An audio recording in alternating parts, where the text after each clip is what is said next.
Gracias, Jesús. Gracias, Padre.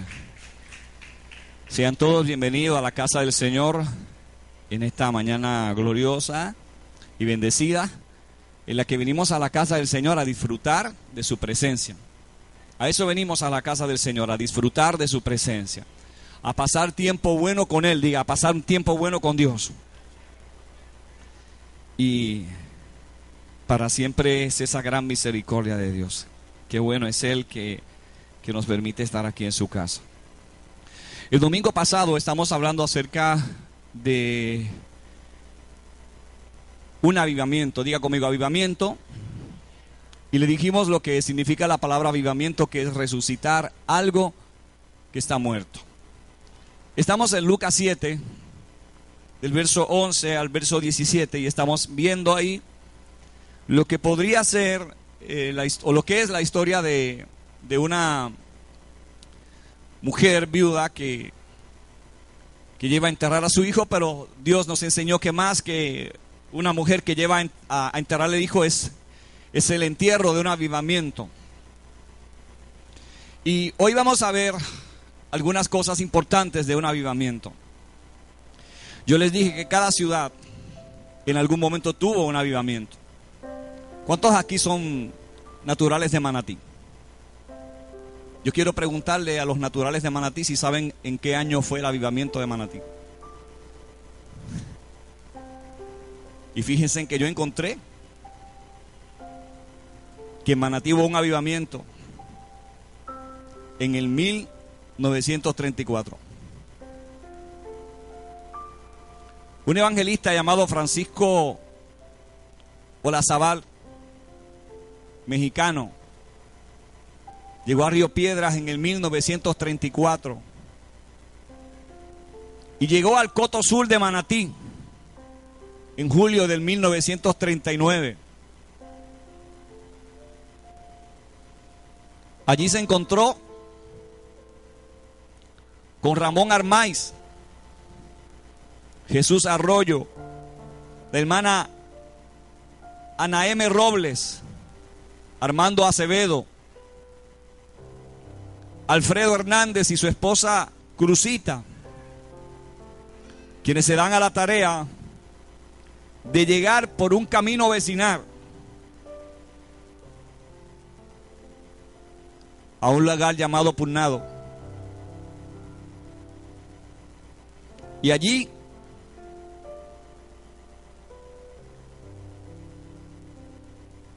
estos hermanos comienzan a reunirse en su casa. Y es allí, en el 1939, cuando llega el primer avivamiento a la ciudad de Atenas de Manatí. Cada ciudad ha sido visitada por Dios en algún momento. La pregunta es, ¿dónde está ese avivamiento? Del 1939 hasta hoy han pasado ¿cuántos años?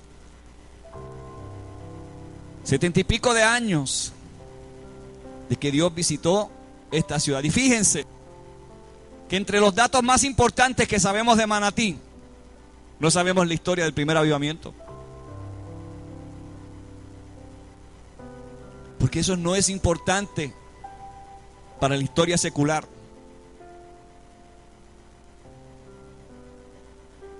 Quizás eso no va a aparecer en los archivos históricos de un gran museo.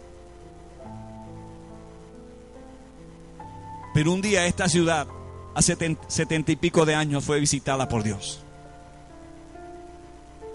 Y como en todos los avivamientos, por una serie de cosas que suceden en la vida o de la gente que Dios utiliza para traer el avivamiento, o de las personas que nos quedamos en el lugar, los avivamientos mueren. Y las tierras y las ciudades y los pueblos vuelven a veces a vivir en condiciones peores que cuando fueron visitadas por Dios.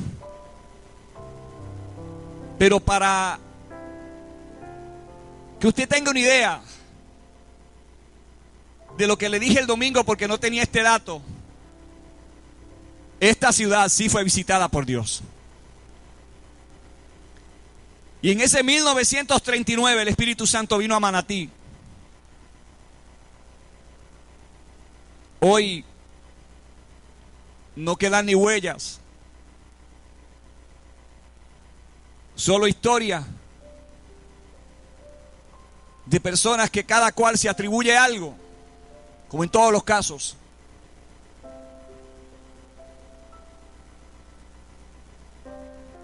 Es necesario entender por qué mueren los avivamientos. En este relato bíblico que voy a leerles hoy, voy a leer de la Nueva Versión Internacional, en Lucas 7 del verso 11 al 17, dice que poco después que Jesús, en compañía de sus discípulos y de una gran multitud, se dirigió a un pueblo llamado Naín, cuando ya se acercaba a las puertas, vio que sacaban de allí un muerto, hijo único de una madre viuda, y le acompañaba un gran grupo de la población. Al verla, el Señor se compadeció de ella y dijo: no llores. Ahí nos quedamos el domingo pasado.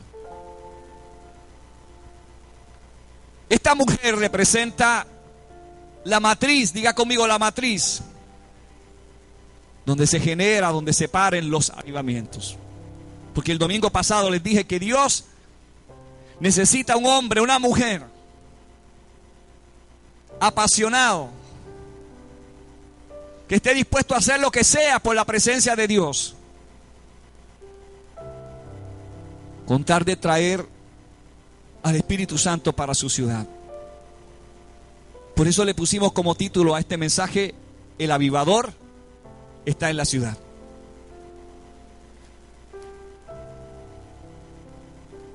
Es usual que cuando los avivamientos mueren en las ciudades, la historia misma nos dice cómo quedan las ciudades después que los avivamientos mueren. Usted se preguntará, ¿por qué mueren los avivamientos? Dios nunca ha querido que los avivamientos mueran.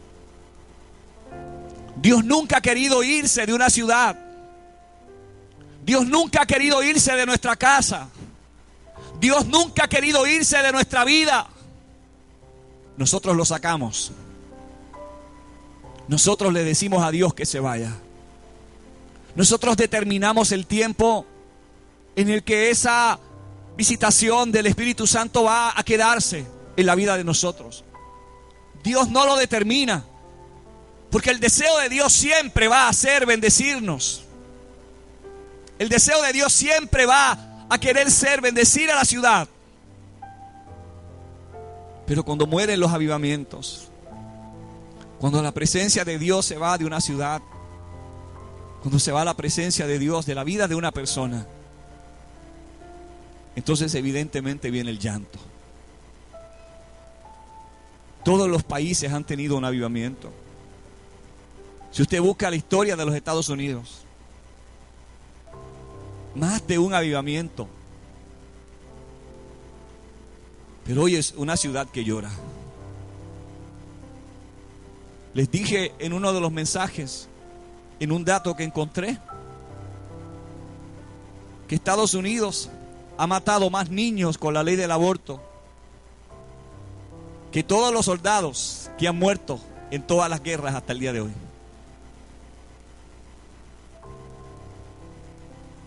¿De cuántos niños estamos hablando?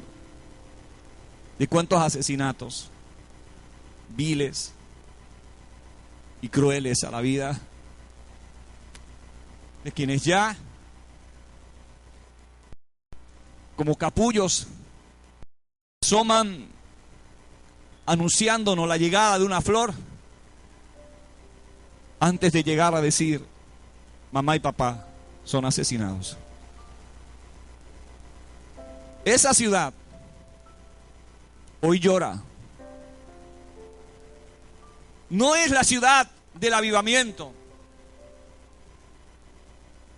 Lloró hace unos años cuando Miles de personas morían en una de las tragedias más críticas. Y pintó la historia de una nación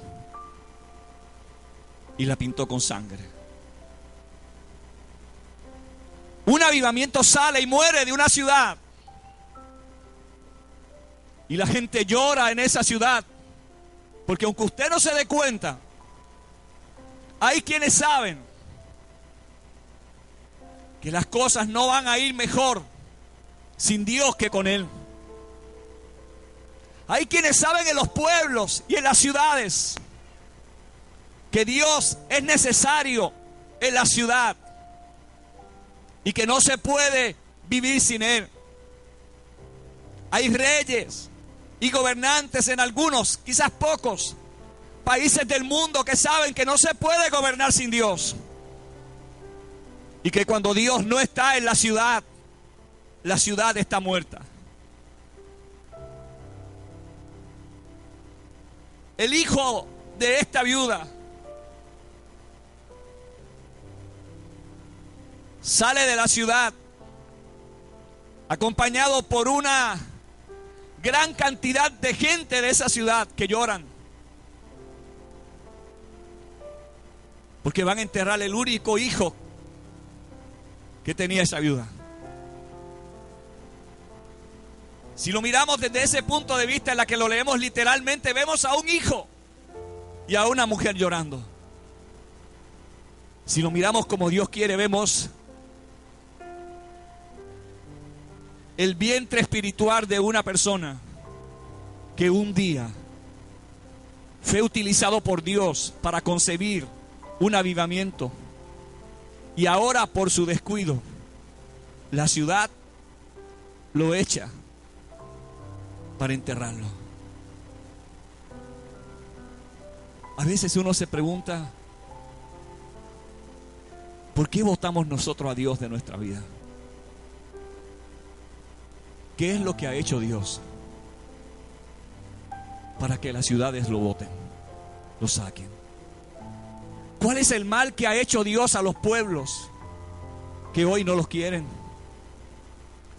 ¿Cuál es el mal que ha hecho Dios a las naciones que hoy no los quieren tener? ¿Qué fue lo que hizo Dios? Que ya no le permitimos gobernar sobre nuestras vidas. Si todo lo que hemos visto de Él, todo lo que ha hecho Dios para nosotros ha sido bueno. El día que Dios llegó a nuestra casa cambió. Avivamiento no es un movimiento espiritual en un lugar donde se le paran los pelos a la gente y hablan 2 o 3 lenguas y miran sillas al revés. Avivamiento no es un movimiento solo de danza y de baile. Es el resurgir de la transformación en la vida de una persona. Es el cambio que genera el poder del Espíritu Santo en la vida de un individuo. Los avivamientos llegan a la vida de las personas porque las personas en su necesidad los anhelan y los llaman. Si un joven minero humilde que vivía en una casita llamado Evan Roberts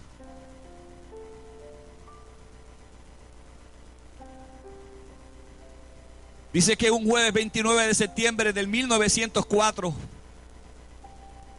19 jóvenes y Evan Roberts asistieron a una reunión de oración.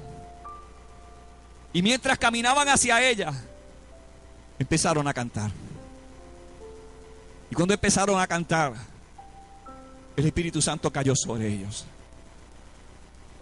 Él empezó a gritar: está viniendo, está viniendo, está viniendo. El poder del Espíritu Santo está viniendo.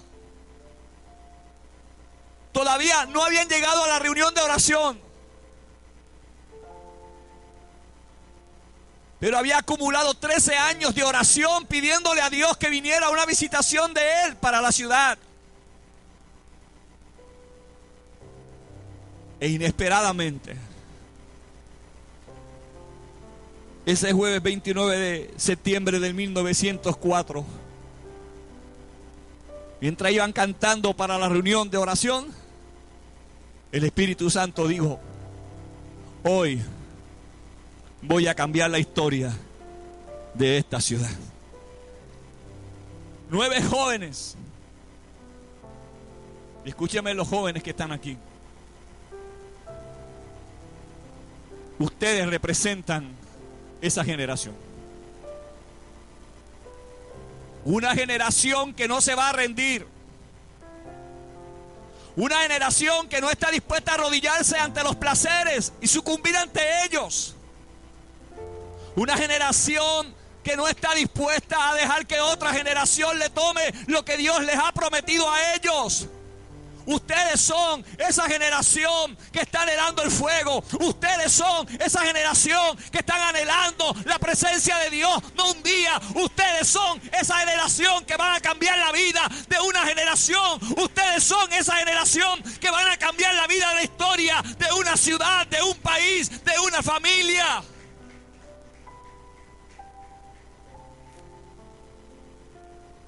Nueve jóvenes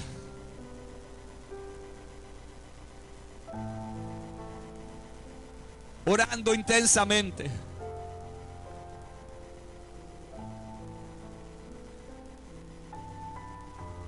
Hicieron que el Espíritu Santo viniera sobre su ciudad. A veces cuando hablamos de avivamientos, pensamos que los avivamientos llegan como algo colectivo. Y nos enseñaron que los avivamientos son movimientos a veces hasta aprendidos, con los que salíamos de la iglesia y meneábamos 3 veces la cabeza y decíamos que la gloria de Dios estaba allí mientras sabíamos que no había pasado nada. La gloria de Dios no se puede ir de un lugar cuando los músicos terminan de tocar, porque no son los músicos los que traen la gloria de Dios. La gloria de Dios no se acaba cuando traemos un predicador y se va, y cuando se va se lleva en su maletín la unción. La gloria de Dios no es eso. Porque nos enseñaron que los avivamientos eran movimientos emocionales. Y nos dimos cuenta que cuando las emociones se iban y nos llegaban los momentos difíciles, no teníamos un fundamento de cómo levantarnos y comenzar de nuevo. Las ciudades lloran hoy la ausencia de la presencia de Dios, porque cuando Dios se va de una ciudad, la ciudad se queda sola. Cuando Dios no está en la vida de una persona, la vida de esa persona no puede ser mejor ahora que cuando tenía a Dios. Religiosamente pensamos sin darnos cuenta que un avivamiento es un mover de Dios en un servicio. Y cuando salimos de ese servicio, hablamos de un avivamiento que no existe, que ni siquiera nosotros estamos dispuestos a vivir en él. Hablamos de un avivamiento que no conocemos. Y cuando salimos de la iglesia de algunos servicios decimos: hoy sí que estuvimos en la gloria de Dios. Porque es evidente que tampoco sabemos lo que es la gloria de Dios. Hace años, mientras leía un libro del pastor Tommy Tini llamado La búsqueda de Dios, recuerdo que era la 1:15 de la madrugada. Estaba solo en una oficinita pequeñita. En la iglesia había ido a orar. Y esa mañana estaba leyendo este libro que no sé si alguien me lo me lo regaló o alguien me habló del libro. Yo sé que compré este libro. Empecé a leer los primeros capítulos y una vez que empecé a leerlo, no pude parar. No pude parar de leerlo. Llegué hasta leer una de las cosas que decía el pastor Tomitini. Y él decía que estando en su mejor momento ministerial, un pastor altamente reconocido, utilizado por Dios, un hombre que estaba acostumbrado a predicarle a multitudes de personas, ahora se sentía vacío de Dios.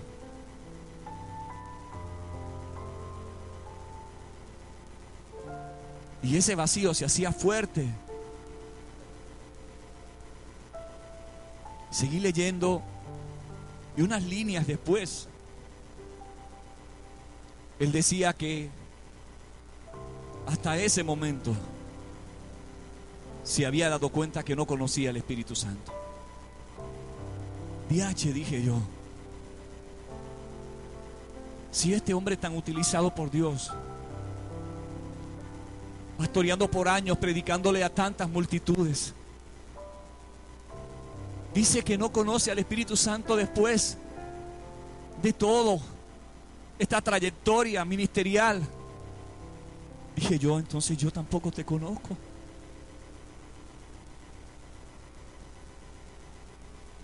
No paré esa madrugada hasta terminar hasta la última página de ese libro.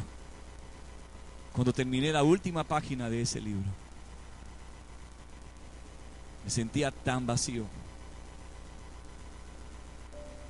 Como decía el pastor Tomitini, que se sentía. Sentía que yo no conocía al Espíritu Santo. Sentía que yo había hablado de alguien que yo no conocía y había predicado tantas veces acerca de alguien que yo ni siquiera sabía quién era. Porque nosotros a cualquier cosa le llamamos el Espíritu Santo. Y eso demuestra el desconocimiento que tenemos de Él. A veces ni siquiera en la iglesia podemos percibir que Él llegó. A veces no sabemos que Él llegó. A veces no sabemos que Él nos está diciendo llegué. Pero como no lo conocemos, no sabemos que Él llegó. A veces le hemos hablado a muchas personas del Espíritu Santo, pero ni siquiera sabemos quién es Él.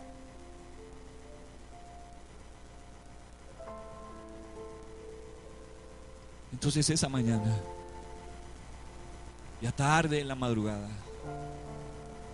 regresé con el libro a la casa y me tiré al piso a llorar.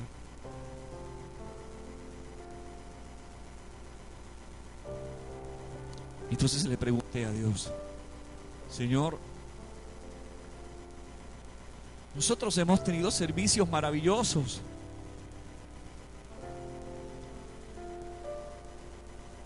donde yo he visto tu gloria. Y el Señor me dijo, tú no sabes lo que es mi gloria. Y yo pensé, ¿y qué ha sido todo esto que hemos vivido?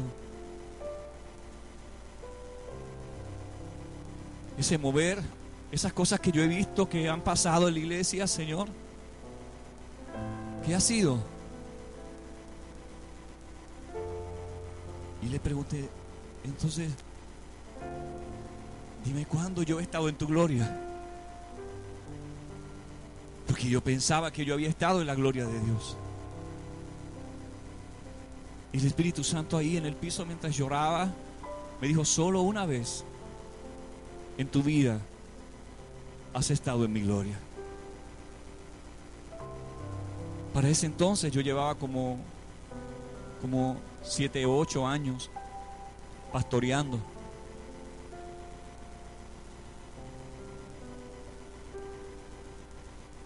Entonces empecé a llorar más. Ahora me sentía peor,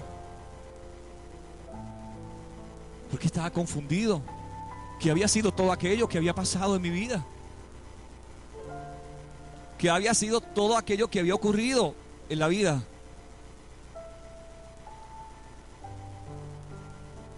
De este pastor. Entonces decidí, le dije, Señor, ¿cuándo fue ese día que yo estuve en tu gloria? Y Señor me recordó ese día. Fue un día memorable. En la mañana, la pastora había salido a San Juan con una hermana, con la pastora de jóvenes de la iglesia, a tomar un seminario de adoración y alabanza con el hermano Marco Barrientos. Y yo me quedé en la iglesia porque estábamos trabajando y haciendo algunas cosas en la iglesia. Me quedé con un grupo de hermanos trabajando en la iglesia. Como eso de las 2 de la tarde recibí una llamada de la pastora, que se supone que a las 4 de la tarde regresara, porque más o menos a esa hora culminaba el seminario. Recibí esta llamada a las 2 de la tarde y la pastora me dijo que los planes habían cambiado, que mientras estaban ahí tomando el seminario, Dios le había hablado al hermano Marco Barriento y Dios le había dicho que todos los que fueron a tomar el seminario, que eran los directores de adoración de muchas iglesias de Puerto Rico, esa noche iban a cantar con él. Nadie quería perderse ese privilegio. Yo no sé si usted sabe quién es Marco Barriento. Es uno de los adoradores más utilizados por Dios. Entonces, en vez de hacer un coro normal, iban a hacer el coro de toda la gente que fue a tomar el seminario. Y la pastora me dijo, yo no quiero perderme ese honor. No teníamos cómo hacer. Yo no tenía carro para ir. Ella tenía el carro. Entonces le dije a los hermanos que estaban trabajando conmigo, y yo le dije, miren, sucedió esto. El hermano Marco Barriento va a estar hoy en la iglesia de la pastora Wanda Rolón. La pastora va a cantar allí con él. Y dije yo, debemos ir.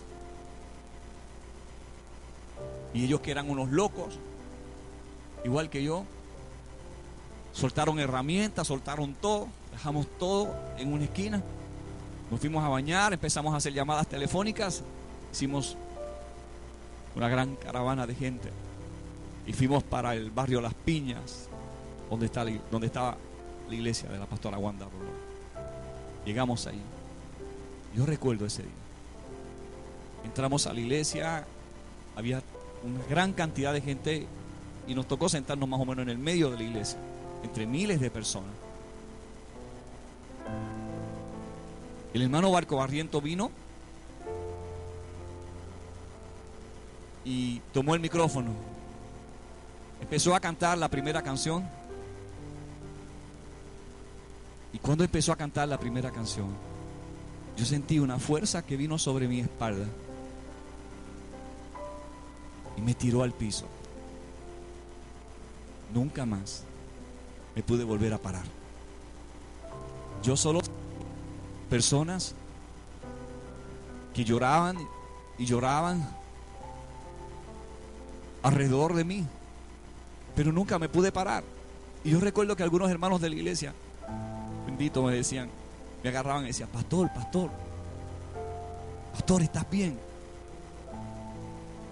Pero había una cosa tan fuerte sobre mi espalda que no me permitía pararme. Yo sentía que estaba en otro lugar. Era un fuego que no me permitía ni moverme, y yo lo único que hacía era gemir y llorar. Yo no escuchaba canciones, yo no escuchaba nada. El concierto terminó y muchas personas y yo permanecimos en el piso. Entonces el Señor me dijo, esa es la única vez que tú estuviste en mi gloria, porque nadie puede estar en mi gloria y quedarse de pies. Ahí yo entendí muchas cosas que yo había leído. Ahí entendí pasajes bíblicos de los que yo había predicado. Ahí entendí lo que le pasó a Moisés cuando le dijo, Señor, muéstrame tu gloria. Y Dios le dijo a Moisés: nadie ha visto mi gloria y se ha quedado vivo. Y aún Moisés le dijo: pero yo la quiero. Yo quiero tu gloria. Y ahí entendí lo que Dios dijo. Era verdad.